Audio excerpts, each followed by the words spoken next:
It's like you can only have one. And I just wish that that would change. And I feel like that's still the state of women in hip hop. But there's so many dope artists, and I hope they continue to push the envelope and really try to break in so there's a point where women, just like the men in the rap game, there's different types of rapping. There's conscious rap, there's trap rap, there's so many different types. And you have a Little Baby, and you have a J. Cole, and you have a Kendrick, and you have a Drake. But it's like, why can't we have those different tastes of female artists like Rhapsody, or, you know, those type that talk about dope things that just don't get that backing.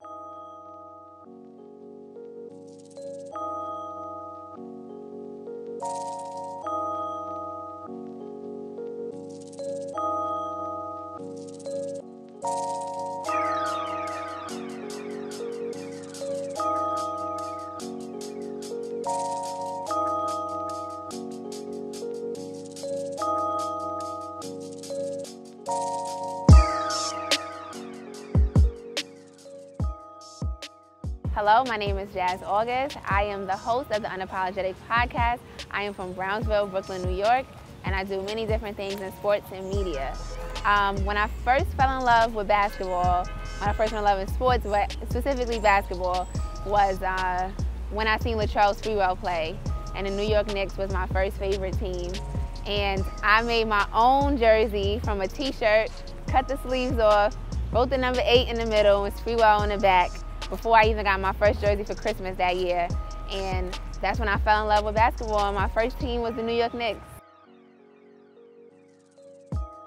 I was extremely inspired, motivated by what Serena did, coming back after having her daughter, and just showing that you can still have your career, you can still have your passions, you can still be you when you become a mom. Like, Serena is still the greatest, one, if not the greatest athlete, but one of the greatest athletes we've ever seen, especially tennis. By far, she is the best who's ever done it. So I feel like what she did was, words can't describe what she did. And I was extremely proud of her for even attempting to make her come back. And although things didn't go the way that she wanted it to go, it's still just a testament to the person that she is, the athlete that she is, and the passion and love she has for the game.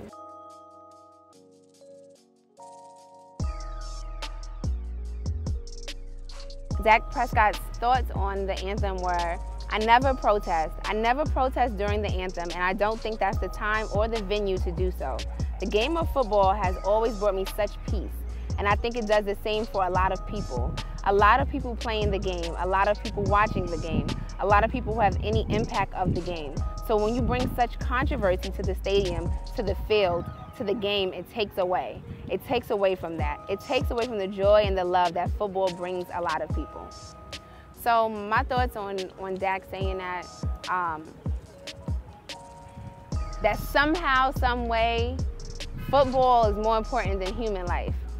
Football is more important than black men and women being slaughtered in the street. And somehow along the way, we've lost the reason why Colin Kaepernick started kneeling. He didn't start kneeling because he had the right of freedom of speech, or that he had the right to protest the anthem. He did it because he wanted to bring awareness to the fact that black and brown people, men and women and children, are being murdered by police in the street for no reason, for traffic stops because they thought they had a gun and they didn't have a gun, and weren't being prosecuted or indicted on these, you know, the charges and the things that they did. So I feel like somehow along the way we lost that. And Colin was very clear on the fact that he's not going to stand for an anthem that's not true.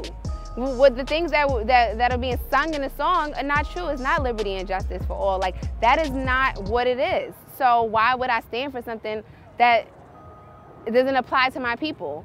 And I feel like for Dak to say that, well, one, he's young.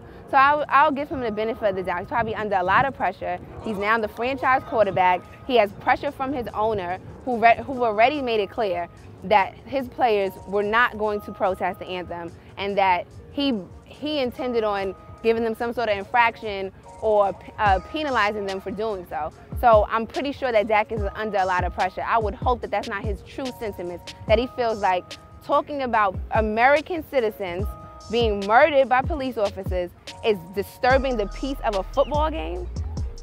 It's just unthinkable that you could even put those two things in the same context and somehow justify the fact that you won't stand up for something because it doesn't bring peace to the fans of watching a game, which is entertainment. Football is not real life. It's a game. And these people's lives that are being taken is real life, and they're not coming back. So I don't think that we should care about disturbing the peace of a game over talking about black and brown lives that are being taken from us with no justice.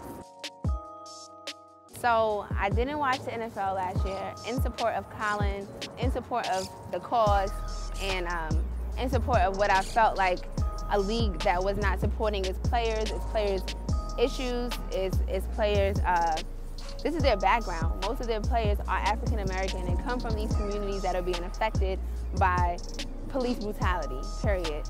So I've decided to protest for that reason. And then now seeing this year that even with all of the protests, all of the backlash, somehow the NFL decided to take it a step further and decide to make a rule that players cannot kneel during the anthem, which subsequently made everything much worse. I know that since then, Roger Goodell has removed that ban to a certain degree, but teams are implementing their own rules and threatening penalization to their players for kneeling during a protest. I don't know what the NFL is doing right now. I don't think the NFL knows what the NFL is doing right now.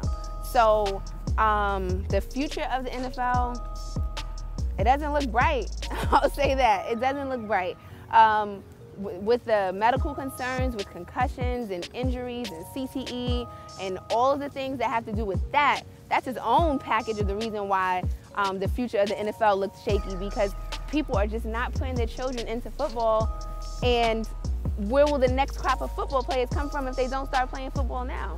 So that to me speaks to some changes that need to be made within the NFL there. And then with the NFL not supporting its players, lack of representation with women, whether it's in the front office, whether it's at the league office, and not supporting, which having a league that's widely known, unfortunately, for domestic violence and their players beating up their wives, you would think that the NFL would have a bigger presence in the domestic violence world. And I just don't see that. So I'm not clear on where the NFL is headed. I still like the game. I won't say love the game. I still like the game, and I'm conflicted on how to move forward with being a fan. So to be continued for the NFL. I really don't know where they're headed.